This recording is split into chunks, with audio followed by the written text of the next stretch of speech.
berulang dan terpotong bahasanya berarti dia tidak menguasai materi. Dilombai kalimat dengan pikirannya. Ya. Jadi sejalan pitu hati, pikiran dengan mulut. Itu sejalan. Kalau ini sudah sejalan, insya Allah tidak perlu bawa konsep. Saya Idul Fitri, Idul Adha, apapun itu tidak pernah bawa konsep. Tidak pernah saya sesuai dengan konsep. Saya bawa konsep biasa di kantor jas saja. Nah, karena biasa tuh nggak ada lain-lain niatnya orang, karena ada yang benci sama kita atau pemerintah atau panitia yang undang kita. Oh, Nabi bilang itu, Ustaz itu diundang ceramah di sini, baru ceramahnya menyinggung pemerintah apa. Nah, makanya ada pertanggungjawaban kita bawa. Dan tidak pernah saya membaca konsep. Paling kalau ada ayat yang ingin saya bahas, ya itu potongan ayat saya tulis baru itu bahas. Nah, tapi kalau mulai dari Bismillah sampai Assalamualaikum itu di konsep, pasti pikiran kita larinya ke konsep. Jadi pertama, kuasai materi, bahasanya ringan, jangan tergesa-gesa. Biasalah kuliah, Assalamualaikum warahmatullahi wabarakatuh, alhamdulillah. Jadi resepnya, sebelum kita naik di mimbar, ya, sebelum kita naik di mimbar kalau masjid, sapa dulu yang ada di tempat duduk. Sapa. Bagaimana caranya sapa? Pama ibu-ibu atau teman di sebelah. Ya minimal kita lihat baru tersenyum. Itu masalah senyum. Tersenyum. Masih kamu tahu si musuh tanggung tahu mau kunjung tidak tuh diam saja disebut naik.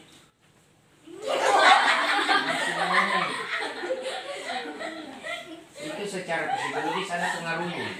Jadi relax. Baru disebut acara selanjutnya ceramah agama kata lebih banyak lagi. Tenang saja. Belum bilang dipersilakan berdiri milari. Pelan-pelan. Ceramah agama yang insya Allah disampaikan oleh ini dan ini disilakan dengan hormat. Nah kalau disilakan dengan hormat ya begitu dulu. Siapa tersenyum di sampingnya, senyum. Baru dia itu, silakan. Iya. Jadi begitu naik di mimbar. Contoh di mimbar ya. Jadi persilahkan di mimbar. Ya saya begitu dipersilahkan sapa. Pelan-pelan sambil jalan karena dia jamaah kita tabi-tabi. Pelan-pelan jangan pelan-pelan saja pelan-pelannya. Karena mulai digoyang itu pasti diperhatikan maki. Ya. Ya. Tapi jangan merasa kalian diperhatikan. Kalau merasa diperhatikan sekali, enggak salah itu kalau kumpulan. Karena kalau masuk itu pasti ada perasaan kejiwaan akan garugi. Nah, pelan-pelan sampai di atas konsentrasi ke mimbar dulu. Pelan. Kalau saya dulu cara latihan, saya hitung dalam hati itu 3 kali dan 1, 2, 3. Baru rileks tangan. Jangan begini. Rileks tangan, letakkan. Itu nih karena kamu tegang. Letakkan baik-baik, pelan. Jangan dipegang keras begini. Itu semakin. Jadi diletakkan pelan-pelan. Kalau ada konsep, nah mimbar itu simpan konsep di situ pelan-pelan. Nah, setelah pelan-pelan, hitung lagi 3 kali.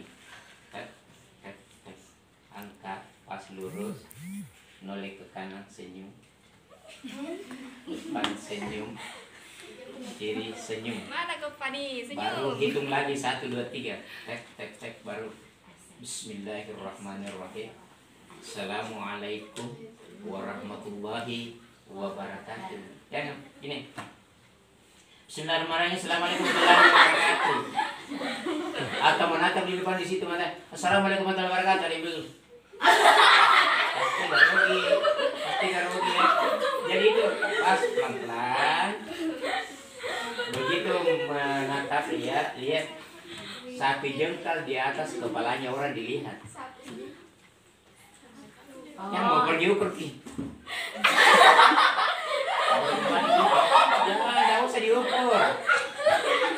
Karena kita jangankan 1 jengkal, 1 meter saja di atas kepalanya jamaah dilihat, perasaannya jamaah itu dilihat matanya. Tapi kalau kita tatap matanya orang, kemudian kita dikala mental, pasti ya. Ada Pak Bupati, ada Pak Camat di depan, baru kita tatap mata Pak Camat. Kenapa kok? Kalau begitu cara tak menata, insya Allah 1 jengkal atau 1 meter di atas itu semakin sering kita.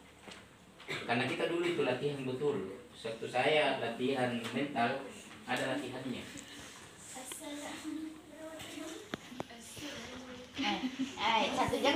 Ada latihan mental itu dulu kita menjadi penceramah.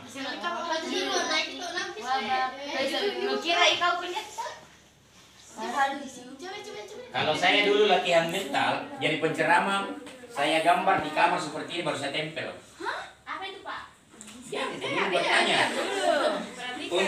Untuk menjadi penceramah atau kita mental dimanapun kita bicara tidak akan garogi, ini latihannya. Kalau gambar dia tidak tahu ki. Saya tempel besar-besar itu di kamar saya, baru saya latihan mata betul tertuju di sini berputar sampai 40 kali, jangan berkedip. Iya, tahu sama begini-begini. Ikuti saya. Ya sampai di dalam, mutar lagi keluar, 4 kali. Jangan berkedip sampai kalau mata tidak perih, sampai kita biar tutup mata begini seakan-akan masih kita konsentrasi di titik itu. Insya Allah biar kita tatap matanya orang sama kita menatap 1 meter di atasnya. Ini ketajaman tatapan kita, cara mata. Nah, kalau jadi maki penceramah yang sering atau pembicara yang sering, kita bisa berani menatap antara matanya orang. Di antara matanya jika kita tatap, nah kira itu matanya ditatap, padahal di sini. Nah, ya. Jadi itu kuncinya. Sebelum dipersilahkan, tenang dulu. Yakinkan persiapan kita lengkap. Ya, jangan sampai masuk ke kunci.